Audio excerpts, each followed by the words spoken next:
We are back on the track. Hello, welcome back to the circuit. My name is Mark and this is Slot Track Racer.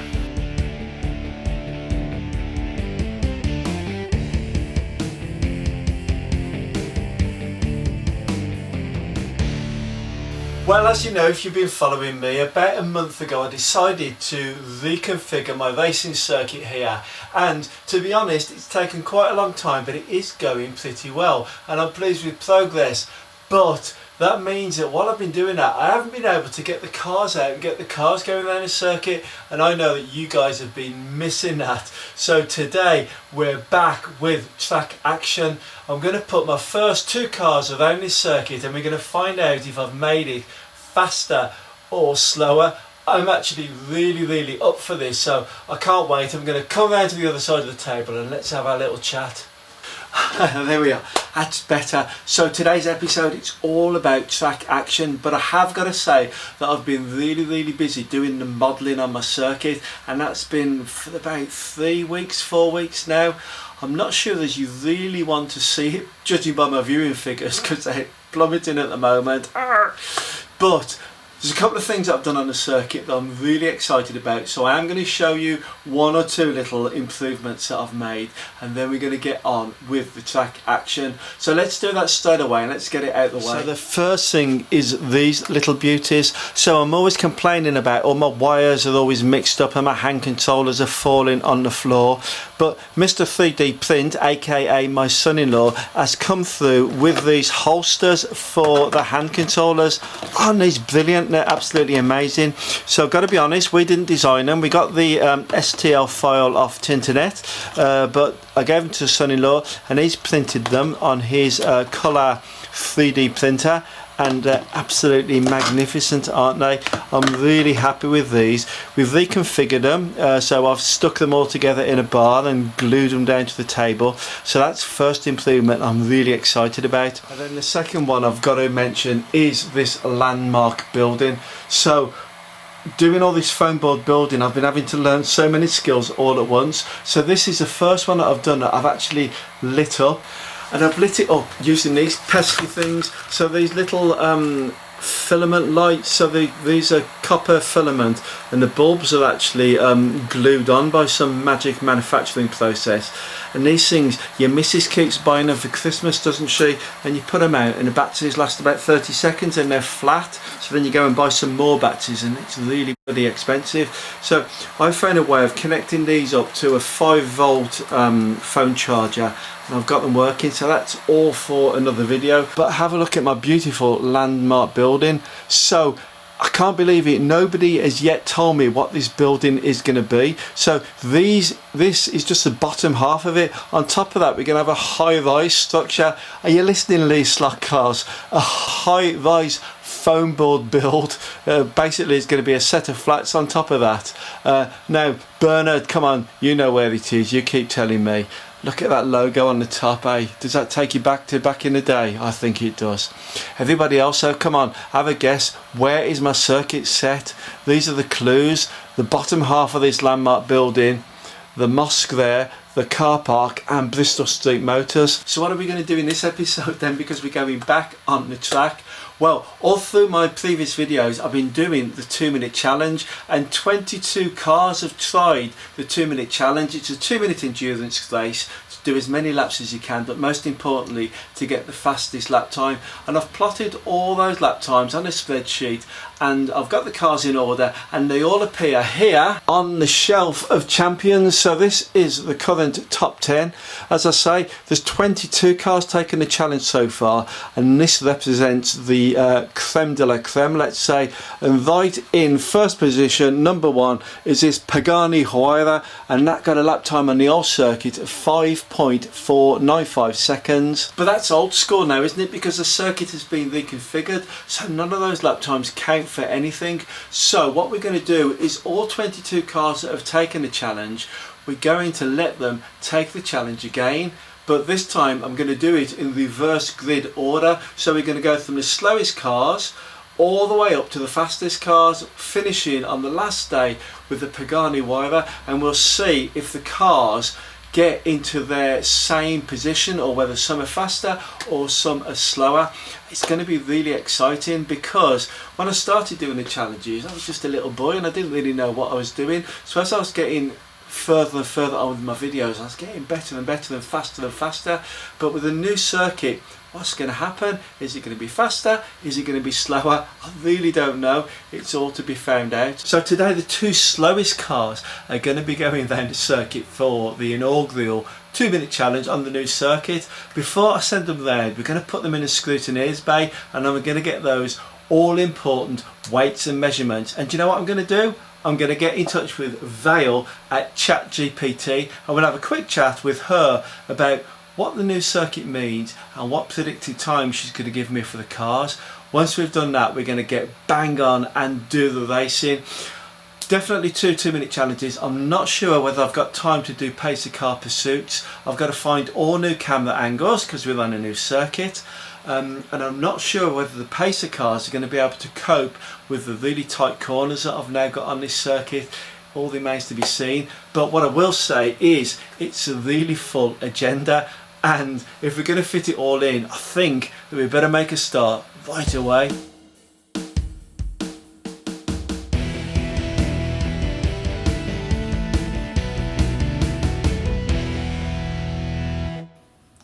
Before we get started with the cars, I thought I'd show you how the track is now different to what it was before. So I'll put up in the corner of the screen there the track as you've seen it in the last 12 months of Slot Track Racer. And I'm now going to show you how I designed it using the Scalextric Track Designer software. So let's open that up now. And there is the power base sitting on the screen. Now I'm going to show you one or two tricks and tips with this software, because there's quite a few different things that you can do, because as I've said before, this software sometimes seems a little bit buggy, but it's actually okay and it's quite clever. So at the moment my starting straight is pointing off in the wrong direction. If I click on the right hand mouse button, so click on it, press the right hand mouse button, and now moving the mouse, you see how I can circle that track, and I want it to be facing off in that direction. So there's your first little tip. So let's see how I've designed this circuit then. So from the starting straight, the first thing I've got is the pit lanes, because if you remember, the objective of the redesign of my circuit was to get the pit lanes to be nice and close to where the starting straight was. So we go into the Scalextric Sports Digital option, and this is a pit lane exit. So I click on that and it'll insert it into the layout. What you'll notice is it's put it in a backwards orientation, but if I press the space bar, it will reverse it.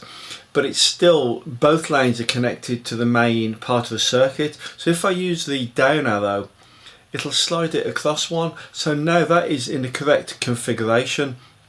If I click on this now, we can add in the little single lane straights that you need to complement your pit lane. So if we click on these, now can you see it's put it underneath the pit lane. So again, using the arrow keys, I can press arrow down, no, up, sorry, and it brings it out. So you can see that's arrow up and this is arrow down, and that's moved it in the correct position.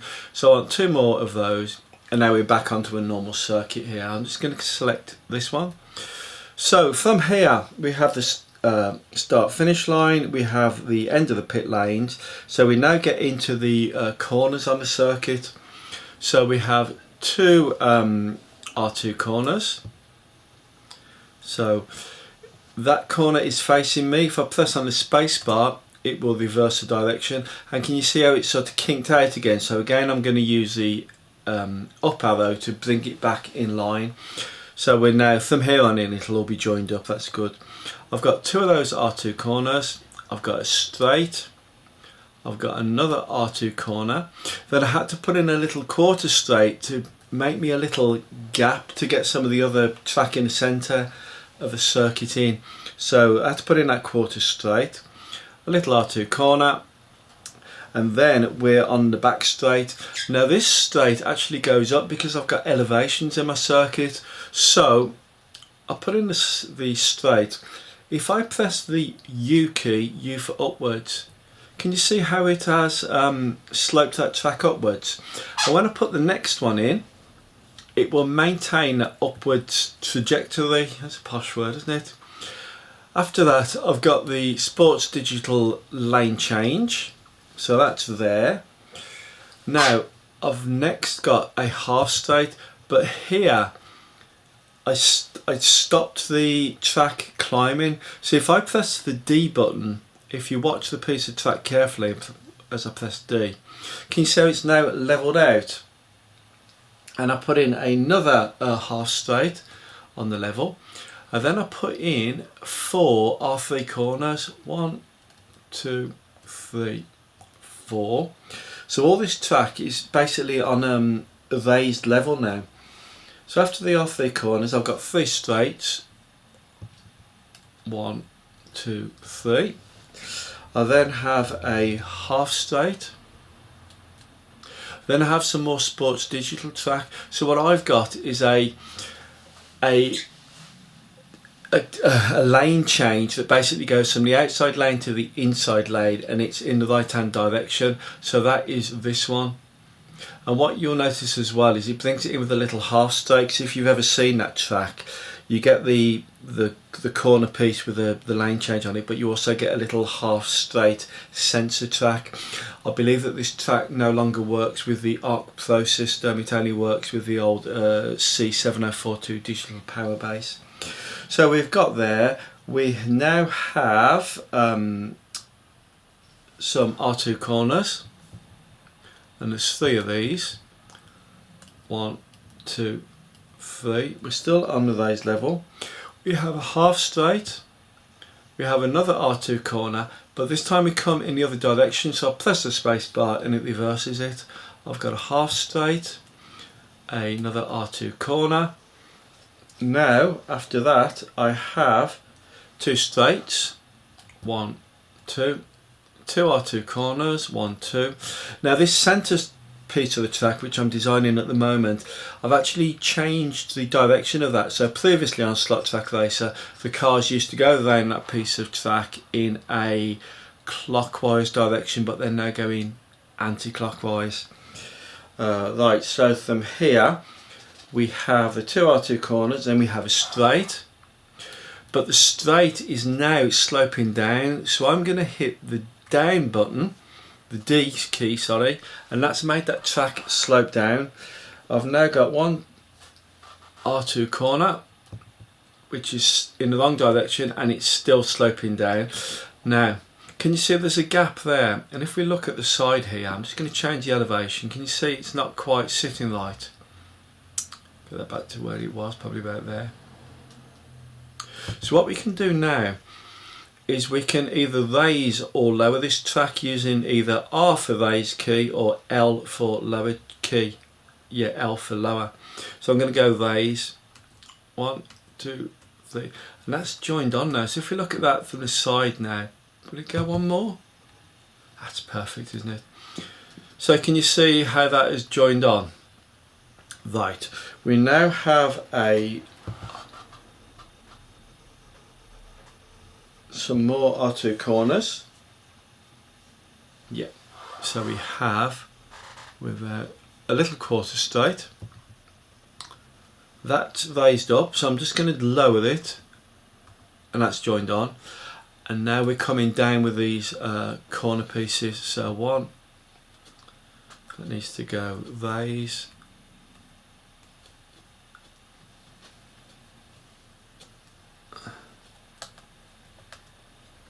Just look at that from the side. Can I lower it one? Probably there, isn't it? That's lowered.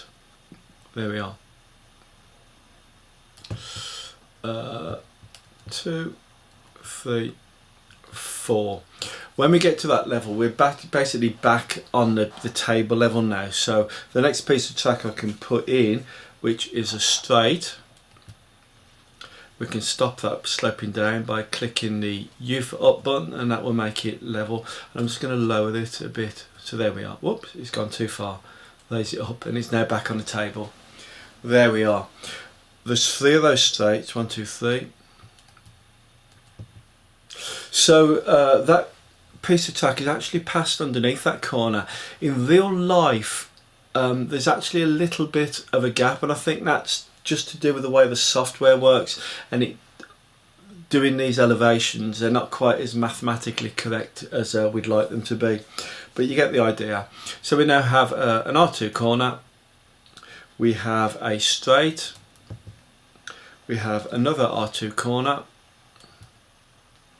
we have a quarter straight, we have an R1 corner, which is a tricky one. That's if you just look at me for a minute, it's sort of underneath this raised section of track, and it's really difficult to see, so all my cars are going to come to grief there, particularly when I'm trying to do the fast 2-minute challenge.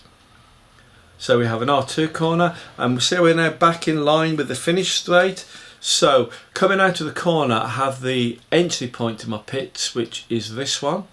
It's come through in the wrong direction, so I press the space bar to reverse it, and that's actually clicked onto that track quite nicely. I'm now going to put in the little half pieces, and that's just tucked underneath, so I've used the up arrow to move it towards me, and I can put in 2 more of those, and then I've got a full straight, and that will complete the circuit. If I click up, there we are. As you can see, I've actually got a slight gap there. Now if we was doing it mathematically correct, we would hope to have no gap whatsoever, but actually in real life, Scalextric Track is a little bit forgiving, and you can sort of tug it and push it and pull it a little bit, and it will line up. So that's close enough for me. I'm just going to put in these little half pieces. So go into the sports digital section and put in 1. Bring that down, 2, 3. And that is the new circuit. So you can see how easy that was to design using the Scalextric Track Designer, and it just gives you an idea of how the circuit's made up and where the pinch points are. So in terms of pinch points, this here is the difficult corner as it comes through there. So I'm unsighted for all of this piece. That's quite a fast section, it's not too bad, but when you get to there's an R1 corner which is going to be really difficult, and then you come round to your start finish. I've also noticed that if I come round this corner too quickly and the back flips out, it can sometimes cause the car to go into the pits even when you haven't asked it to go into the pits, so that's something that we need to be careful of. But there you are, that's the circuit. So now we know that, we'll have a look at the 2 cars that are going to do the 2-minute challenge in the Scrutineering bay. Right, welcome to the incorrectly spelled Scrutineering bay. I still need to correct that spelling mistake on the back wall there. It's got an extra I in. The printer is working now, so I should be able to fix it. So I said previously, 22 cars tried the 2-minute challenge. Just put my tyres back in the right place. There we are. That's nice, isn't it? 22 cars did the old 2-minute challenge, and the 2 cars that you're looking at are the 2 slowest cars. So on the left we have the Fiat 500 Nuvo, and on the right we have the Nissan GTR. Both of these cars have been pimped up by me, so they're basically super resistant cars, but I just got some white photocopying paper, printed out some labels on a printer, glued them to the car just using PVA, and I actually made them stick nicely by using diamond bright floor polish. That's quite a thing in the Scalextric world. It's a special varnish that it's like milk. It dries really nice and shiny, but it doesn't leave any brush marks whatsoever. So that's a real boon in the Scalextric world. Okay, let's have a look at the weights and measurements. So the little Fiat, as you might imagine, is a lighter car, just 71 grams, and the Nissan comes in at 80 grams. The wheelbase on the Fiat is quite short, just 72 millimeters. On the Nissan, it's 87. I've done the front and the rear track. So on the Fiat, it's just 49 millimeters, and on the Nissan, it is 58 millimeters. So the front wheels and the back wheels are the same track. There's no tapering going on here. But if you think that Nissan, that's a good nearly 15 centimeters longer. And the track is 1 centimetre wider, so that's a much sort of longer, squatter car. It should sit much more nicely on a track. I always measure the centre of gravities these days. So the centre of gravity from the front wheel backwards is 38 millimeters. That's without the magnet, but when you actually put it on the track and the magnet takes effect, it comes out at 48 millimeters, and of course that's for the Fiat. For the Nissan, it's a little bit of a different story here. So the centre of gravity is 55 millimeters behind the front axle, but when you put it on a track and the magnet takes effect, it only actually moves back 3 millimeters to 58 millimeters. And the reason why that is the magnet on the Nissan is actually right in the middle of the car, so it's not positioned at the back near the motor, it's right midships. So really, in terms of affecting the centre of gravity, it doesn't have much effect, but it does hold the car down firmer, obviously. So I got my old Newton meter out and I checked the lifting force. So to lift the back of the Fiat off the track, you need 0.7 newtons. To lift the back of the Nissan off the track, you need 1 newton. So a little bit of a larger force needed to lift up the Nissan, and of course that's because the magnet is taking effect and holding the car down. In terms of sliding, so the force to move the car laterally, i.e. make the back wheels sort of spin out, 0.4 newtons for the Fiat and 0.3 newtons for the Nissan. So again, it's a bit of a strange measurement really. That would suggest that the Fiat's more stable than the Nissan. I would imagine it's the fact that the magnet is like midships on the Nissan. The gear ratio, it's a sidewinder motor, standard S-can motor, 18,000 RPM, and it's 11 teeth biting into 36 teeth, that's right. So there we are, that's the tale of the tapes. We don't need to look at the cars anymore. I think what we need to do is actually get them out and run them, don't we?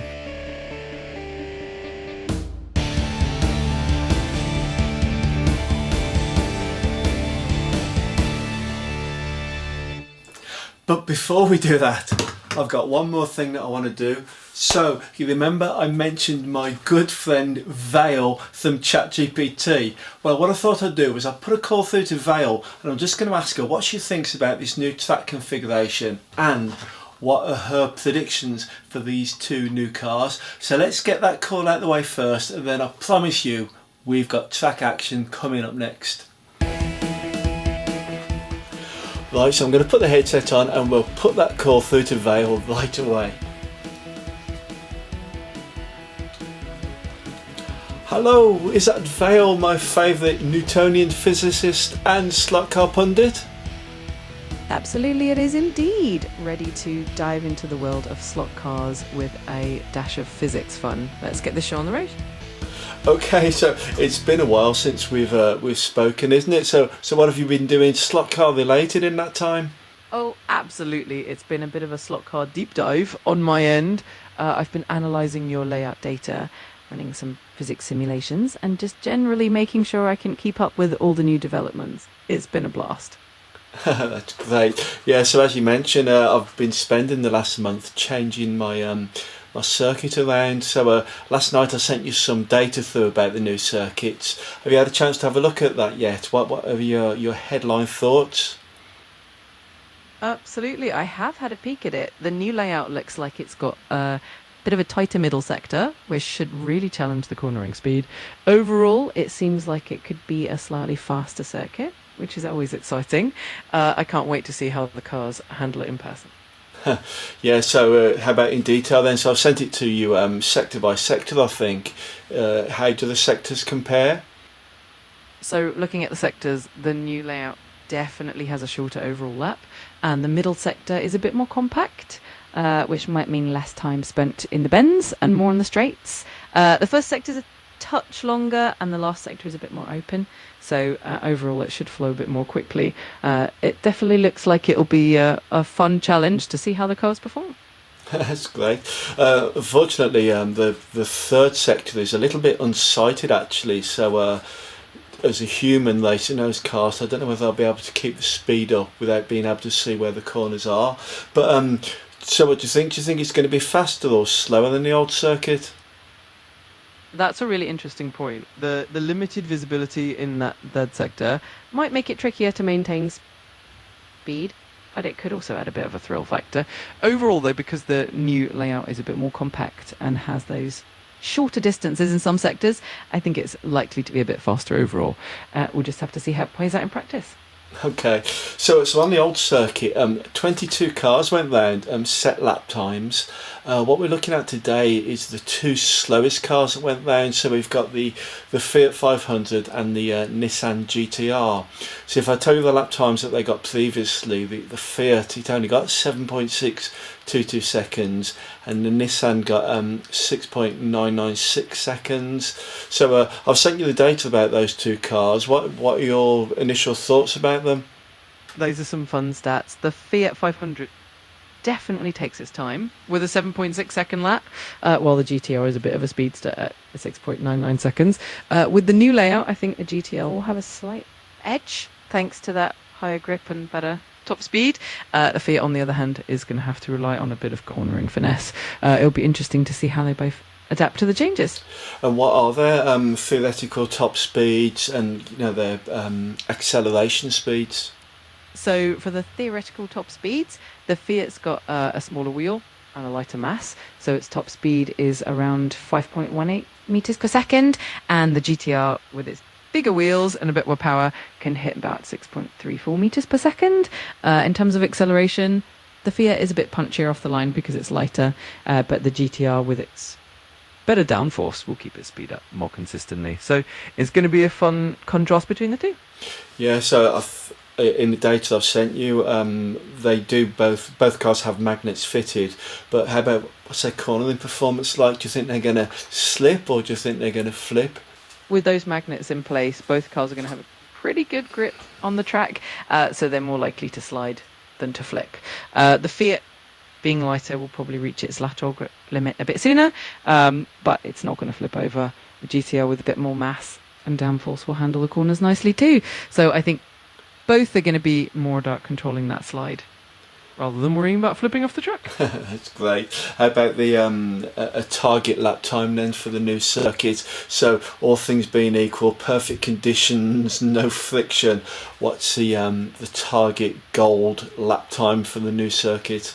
All right, if we imagine everything's absolutely perfect, no friction, no losses, just pure physics, then the Fiat would probably be looking at around 5.7 seconds for a lap on the new circuit, and the GTR would be around 6.8 seconds.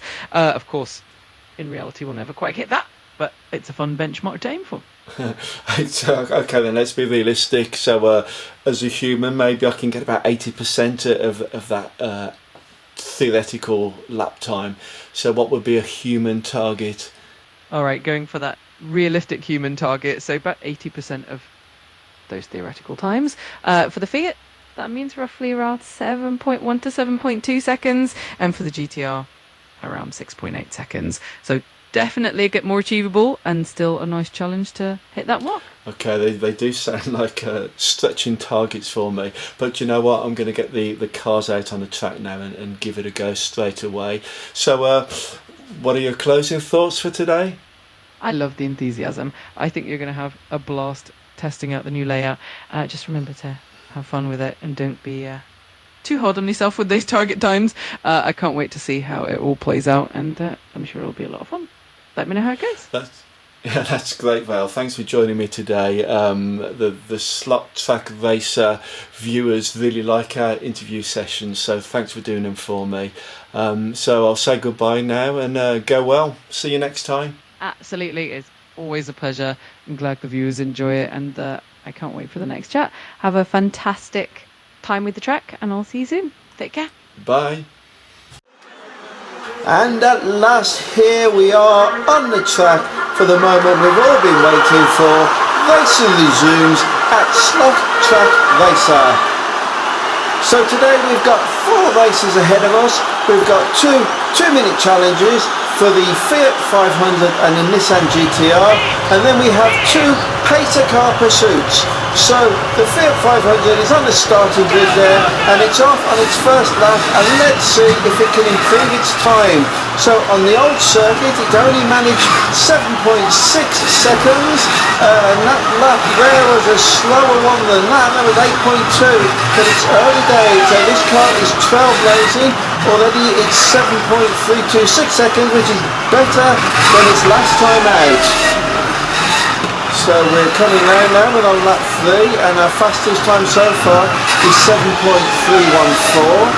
Lap 4 completed there, it's 7.565 seconds. So this isn't blistering pace from the Fiat, but on the last session on the old track, it also had problems with grip on the rear tyres, so it is a 20-second slowest car that did the challenge, so I should expect not anticipating too many fireworks today. So we're 8 laps completed now, and still the fastest time is 7.314. And we're under halfway now, we've only got 51 seconds left, but that was a fast lap there, that was 7.260, so maybe it started to pick up its time. It does feel a little bit of a sedate pace, doesn't it? It's quite a tall car and difficult to manoeuvre, especially with this piece of unsighted track on the circuit now that makes it difficult to control. But the time there, 12 laps completed, is 7.260 seconds, is its fastest lap. 20 seconds remaining, can it better that time? Comes through now, 14 laps completed, still 7.260 seconds. Only 9 seconds left. Oh, it's gone under 7, so that's 6.980. 6.980 after 15 laps. Comes out for his last lap. There's the buzzer. So let's have a look how it finished off there. It did 16 laps in the allocated 2 minutes, and the fastest time was 6.980 seconds. So it did better its time from the last sequence, but it wasn't fantastic. So the jury's out on a new track. The Trailblazer lap is completed, and now we're going to go with a Nissan GTR to complete the second 2-minute challenge on this circuit. And there is the GTR sitting on the grid, just setting up the final camera positions there, and let's see what happens this time. So Vale from ChatGPT predicted a faster time for this car. It has better holding and a faster theoretical lap time, but let's see how it plays out in real life. So with our fan running, coming out for our first lap, comes from underneath the tunnel, and the first lap is completed there. That's a 9-second lap. That is very slow indeed, and this car seems a little bit tentative. So it's problems with the grip at the back. That's 8.630 seconds after 2 laps.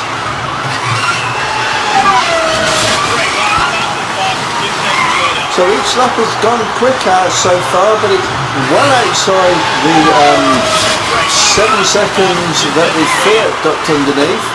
7.924, 4 laps completed, and we're 1 minute 16 seconds remaining on the clock. 7.924, still its fastest time, and it's coming through to being halfway through its time. So just 1 minute left now.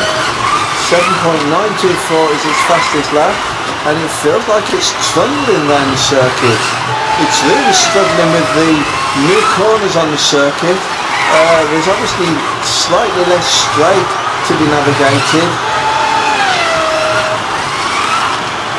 40 seconds remain. Still not beaten its best lap so far of 7.924. On the last circuit, this car got 6.9, so it's a whole second behind that time. 11 laps completed, but we're into the last 20 seconds now. 12 laps completed, still 7.924, and this is a really slow time from the Nissan GTR. This is quite disappointing to what we was expecting today, but it went there 7.866, 13 laps, and it won't fit in another one. It won't fit in another one. No, there's the buzzer. So let's have a look how that completed for the Nissan GTR. So it did 14 laps and its fastest time was 7.866 seconds, and that is nearly a whole second slower than what it achieved on the last circuit. But now here we are, excitedly, for our first pacer car pursuit, and this time it's a Fiat 500, and it's going off between Andy Rose's Monster Mondeo in white there, and second on the grid is Matt Neal in the beastly BMW. Mark Rossi is driving the Fiat 500. So here come the lights, and we're racing, and we're off for the first lap. Fiat 500 falls behind, small gap building. Comes out for the first lap, and it's Matt Neal leading the race. Andy Rose in the Monster Mondeo is second, and the Fiat 500 is quite so way behind at the moment, nearly 2 seconds behind. So still Matt Neal leads the race. Monster Mondeo comes into sight there. There's about a 1 second gap between the two cars. Matt Neal in the red BMW leading from Andy Rose in the Monster Mondeo, but Andy Rose is closing up. Are we going to get a fight on our hands? And they come through the covered section, and Andy Rose has taken the lead. Matt Neal is fighting back, but Andy Rose is in the lead and is pulling a gap now. Andy Rose in the white Monster Mondeo leading the race, and he's built a significant gap over Matt Neal in the beastly BMW. And here we are on the last lap. Is it all over? It seems so. Andy Rose leads everybody through, takes the checkered flag. There's the beastly BMW in second, and finally the Fiat 500 comes into view now, and he was nearly lapped on that lap. But it was a great performance from Andy Rose there in the Monster Mondeo. Its fastest time here, got a 7-second lap. Matt Neal, his fastest time is 7.3. Mark Rossi didn't do too bad, he got a 7.467 fastest lap. But you can see there he was 5 seconds behind. And here we go now with the Nissan GTR on the track. Same two cars going off in pole, Andy Rose in the white Monster Mondeo and Matt Neal in the red beastly BMW. And again it's Mark Rossi driving the Nissan GTR. So here come the lights, and we're racing. So the Nissan GTR stays in contention there. Matt Neal leads us through the first lap, but there was contact there on the line. The GTR switches lanes there. I think he's going to make an attempt to get around Andy Rose in the Monster Mondeo, but it looks like Andy Rose is pulling away from him. So the GTR is struggling at the back there. Matt Neal goes through in first, and Andy Rose is in second at the moment. And it must be said that the beastly BMW, the red car driven by Matt Neal, has got a significant lead. There's Andy Rose going through, and the GTR at the back. 5 laps completed. There's Matt Neal going through, Andy Rose, and then the GTR finally at the back. So it's staying this way now for a good 4 or 5 laps. The GTR does seem to be making progress against Andy Rose, but it's Matt Neal's race at the moment. 8 laps completed. So Matt Neal looks like he's going to bring this one home. Andy Rose in second position, but Andy Rose is closed up, and he's come through and taken it on the line. What happened? What happened there? Matt Neal was significantly in the lead, and yet when they came under the bridge, Andy Rose had taken it. What on earth happened? We need to see that on a replay. So it was almost a second behind. Something must have happened on that final turn underneath the covered section there. Let's wait and see if we can get a replay of that. So here we go. So we can see Matt Neal comes into shot just now. Matt Neal there. Andy Rose will come into view now. But Andy Rose is catching him. You can see that there. Andy Rose comes through, and as he comes out from the tunnel, he's in the lead. and he takes the line, he gets the checkered flag. Matt Neal only taking second, and there's a Nissan GTR in a very close third. So that race really closed up at the end there. Let's see it again. We wait and we can see Matt Neal coming through in the red car. Then we can see the white car of Andy Rouse, but he's speeding up. So Matt Neal must have some sort of mechanical problem, because as I come out of this tunnel, Andy Rouse has a lead and he comes over the line in first. Matt Neal there in second, and Mark Rossi in the Nissan GTR comes through in third.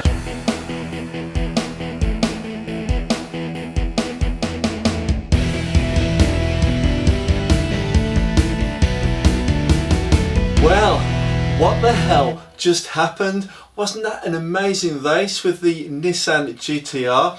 I was so absorbed trying to catch up Andy Rouse in the white Monster Mondeo that I didn't realise he'd overtaken the red BMW. He must have got him right as he come through the R1 corner underneath the bridge just there. He got him right on that corner, so I can only assume that the BMW had some sort of problem picking up power, maybe dirty track or something, because other than that he completely had the race sewn up. I was just amazed at the way it finished. The two cars I was driving, the Fiat 500 in the first race and the GTR in the second race, they didn't do so good really, did they? But I mean, putting it into context, if you think of the last set of 2-minute challenges that I did, they were the two cars that were the slowest, so basically 21st and 22nd position. So I couldn't really expect a scintillating performance from them, could I? Yeah, so it was 7.9 seconds for the Nissan GTR, only completing 14 laps as well, and 6.8 for the Fiat 500. So in terms of what they did in the last session of 2-minute challenges, they've actually reversed positions almost exactly, so that the times are almost exact and the number of laps are almost exact, but backwards. I'll put the times up on the screen there so you can see positions 1 and 2. So Fiat 500 is first and the Nissan GTR is in second. I don't think we're going to do the Shelf of Champions today. I don't think it's worth it just for two cars. So the Shelf of Champions that you can see at the moment is from the last session of 2-minute challenges on the old track configuration. So in terms of the new track configuration, the jury's still out for me. I mean, ChatGPT, so Vale, my friend there, she seems to think that the circuit's going to be faster, but I think she's just basing it on the fact that it's slightly shorter. But I mean, with the new twists and turns in it, in this unsighted section, it seems slower to me. I'm having to be really difficult navigating the cars around it. But I mean, these are the first 2-minute challenges, so hopefully as the weeks progress I will actually get faster and faster. I do plan to bank some of the corners up, so the spiral there by the landmark building that I've been working on, that has actually got a camber, so the cars, you know, are sort of tilted in towards the centre of the bend, so that's helping a little bit. But some of the other turns that I've got on the circuit, I do intend to put banking under that to give that a slight camber as well. Hopefully that will make the times quicker as we go on. So there we are then, that's the end of this edition of Slot Track Racer. So it was good to get back on the track, wasn't it? I do hope that you've enjoyed watching it. I've certainly had a lot of fun making it. I was a little bit out of practice, so my commentating skills, I mean, they're not the best at the best of times, are they? But they were a little bit out of practice. And some of the editing was quite hard for me to do, so I've said loads of times, those pacer car pursuits are really difficult to film and edit together. I am struggling to find the one camera position because with the unsighted section, as I keep saying, it's difficult to follow the sort of narrative of the race because you can't see the car in one portion of the track. But I will keep working at it, and I will work up better camera positions. So there you are. I don't think I want to say any more in this episode other than I hope you've enjoyed it. So let's do the housekeeping. If you have enjoyed it, so let's have the old thumbs up down below, please. If you didn't enjoy it, well, perhaps just go and find something else to watch on YouTube. There's loads of stuff out there, maybe better than mine, but there you go. Comments, love to read your comments. So anything you want to say to me, anything you want to ask, what's your views on the circuit, did you enjoy the pace of car pursuit, all those sort of things, just put them down in the comments. I will read them and I will respond to all of them if I possibly can. Subscriptions, so if it's the first time that you've found me today, or if you've come here before and you haven't subscribed yet, well then do please click on the subscribe button down below, because that gives me a really big ego boost and it will help me to make much more exciting content just like this one was. So there you are, that really is the end of the episode we've got there. I think we're probably about 40 or 50 minutes in.